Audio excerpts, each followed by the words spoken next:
So what does PubMed say about autism?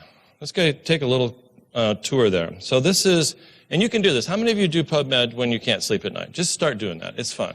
So just type in, go to PubMed on your browser, just pick a word, okay, autism plus anything, and see what happens. It's kind of fun. I do this all the time. So let's do autism plus microbiome. We got 87 hits to go through. You can start scanning through the abstracts, see what seems to be relevant. How about autism and microbiology?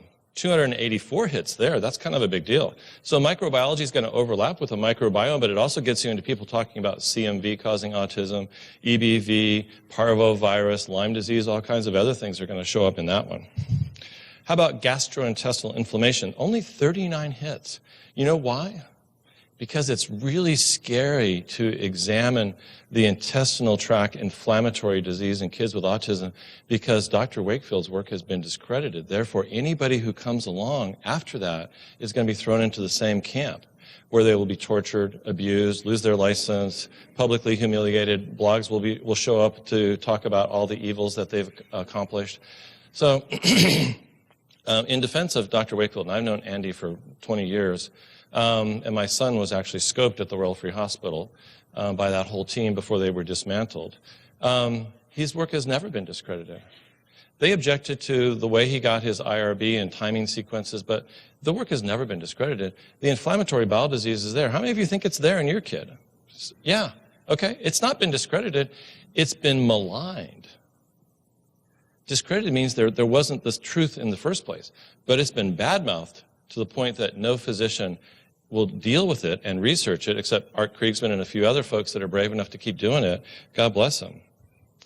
Mast cells and autism, we come up with 26 hits. Most of them have Theo-Herides names attached to them. Mast cells are a big deal.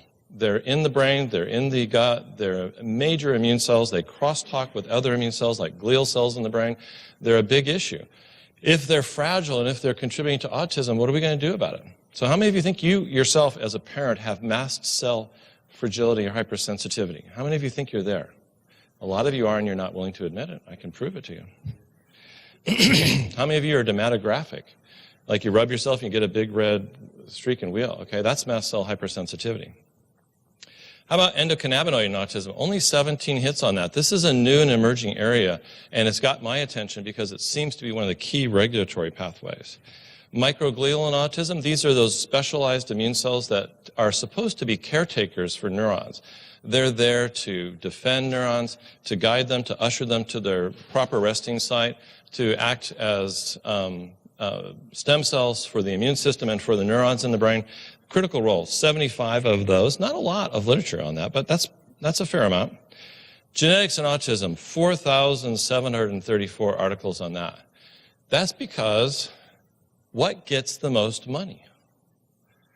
Genes. So right around the turn of the century, what did we do? We sequenced the human DNA, and we got really excited because we figured we had opened Pandora's box and we can get inside and we can figure it all out.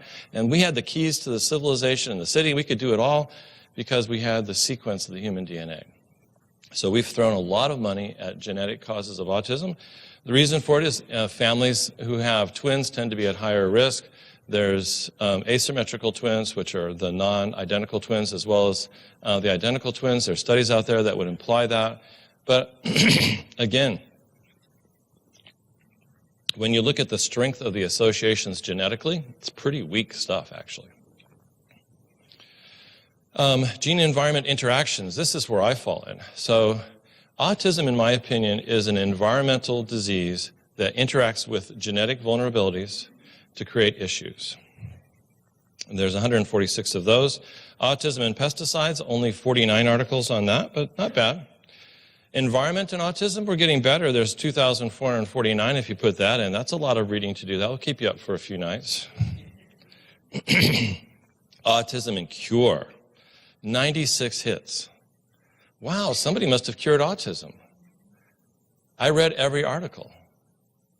Everyone says this: there is no cure for autism, and usually followed by a but or a however, or maybe we should go down this pathway of research.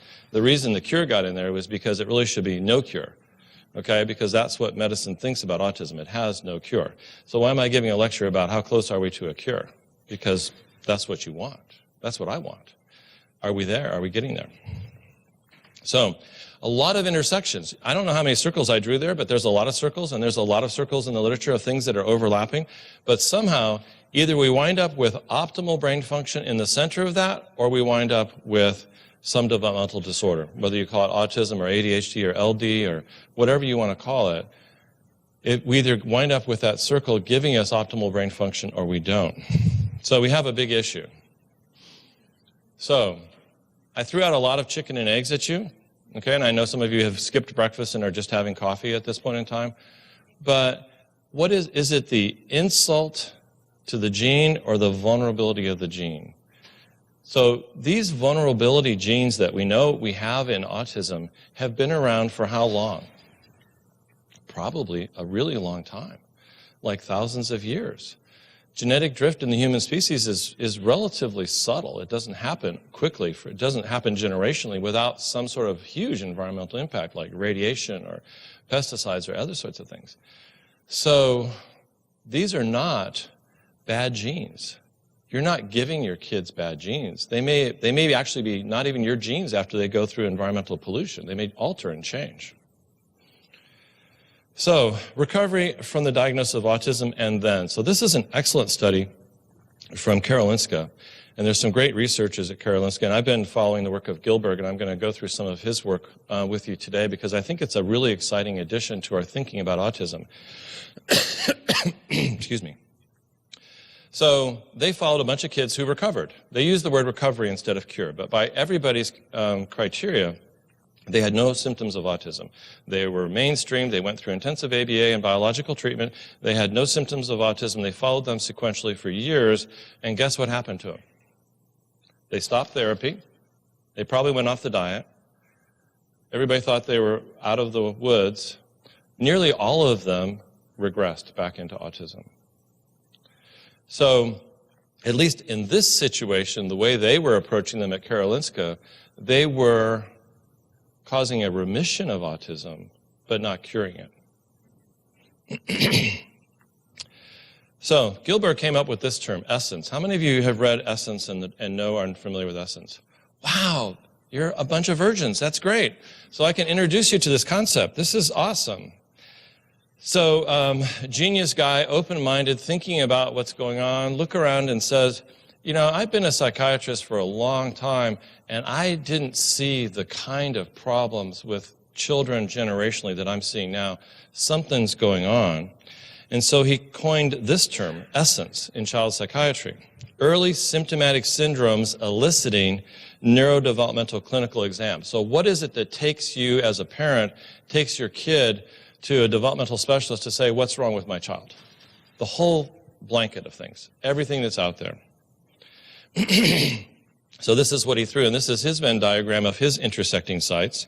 Attention deficit disorder, autism spectrum, conduct disorder, developmental coordination disorder, intellectual developmental disorders, language delay, nonverbal learning disorder, obsessive compulsive disorder, oppositional defiant disorder, specific language impairments, Tourette's syndrome, tic disorder, reactive attachment disorder, and language disorders. How many of you have a kid that falls on some one of those essence numbers there, okay?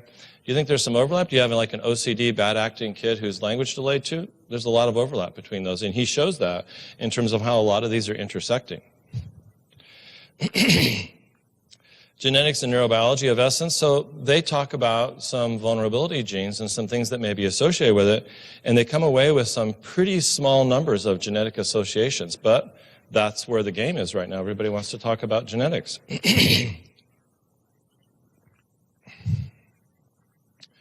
So, how about that? That's just part of the biochemistry's chart of human beings.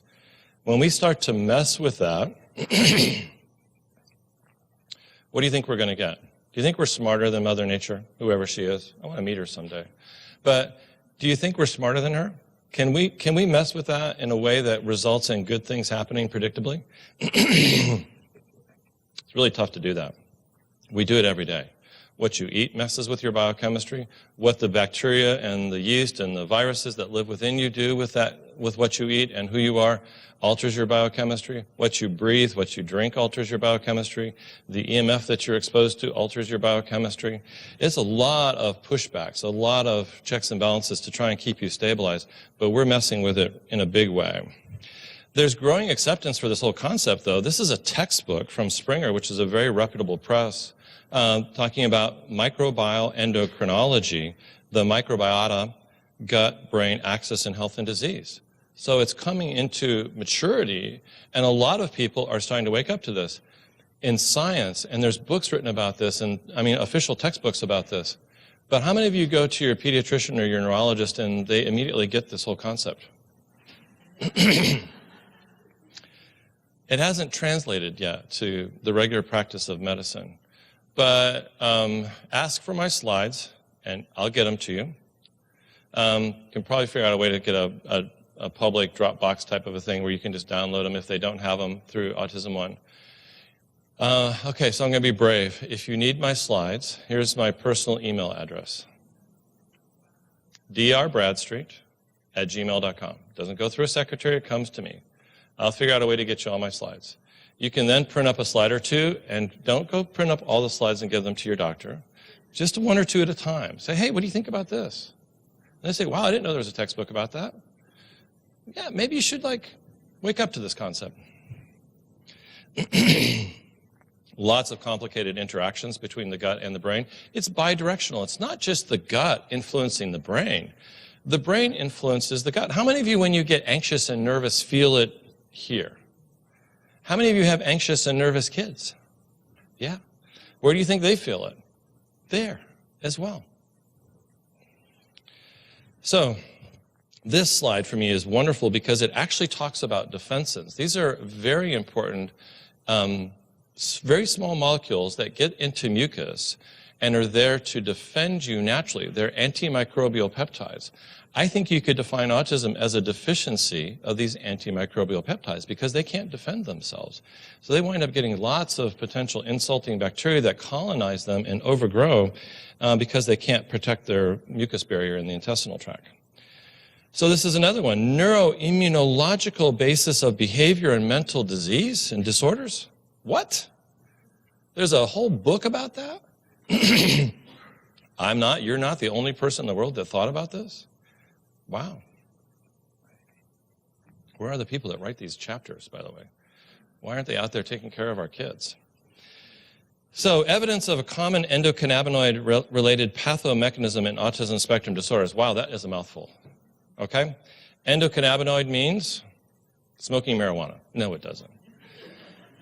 Endocannabinoid was actually discovered, that whole regulatory pathway of receptors and the natural fatty acids that attach to it was discovered through marijuana research.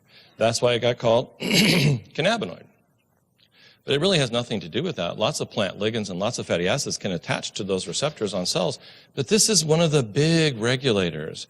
And because of all the concern about marijuana, it has been a very neglected place in medicine for a long time, but now it's starting to come in its own.